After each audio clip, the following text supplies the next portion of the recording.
წარმოგიდგენთ ოქროს და ამის მიხედვით გითხოვთ ბატონო დავით. გამოსაკუთრებით პირის ზვიაცეცხლაძე და უკიდეში.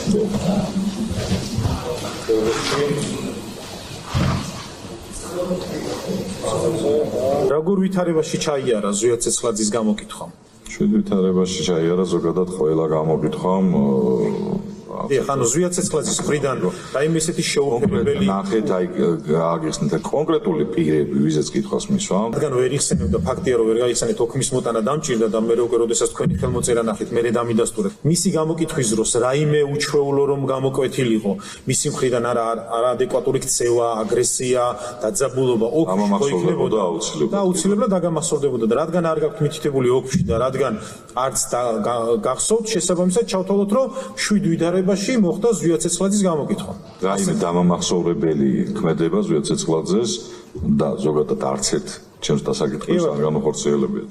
ვიდეოში ირაკლი მემინაშვილის სახე ნათლად ჩანს. სანამ ამ ვიდეოს დაათვალიერებდი, თქვენ რა ინფორმაცია გქონდათ ირაკლი მემინაშვილის ფიზიკურ მონაცემებზე?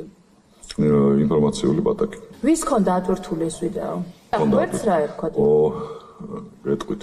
ომი და ომი თუ რაღაცა იმის. რატო არ არის დაფიქსირებული დათვალიერების ოქში? იქნება აუცილებლად აი, ხო ვკითხულობ, განახებთ. და მითითებული მაქვს ლინკი, გადასვლისას გაიხსნა ვიდეო ფაილი, რომელიც დევს Facebook გვერდზე ჭყალებში ომი და ისევ ომი. დათვალიერების ოქში მითითებული გაქვთ, რომ ირაკლი მემინაშვილი ისროდა ქვას. დიახ. საიდან დაადგინეთ, რომ ეს იყო ქვა?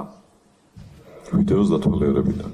ანუ თქვენ რა იცით რომ იყო ქვა, თქვენ ნახეთ რომ თვალსაჩინოდ ჩანს ძალიან ისეთი მკაფიო კადრი იყო, ახლო კადრი, საიდანაც ქვას გავდა. არა ქვა იყო.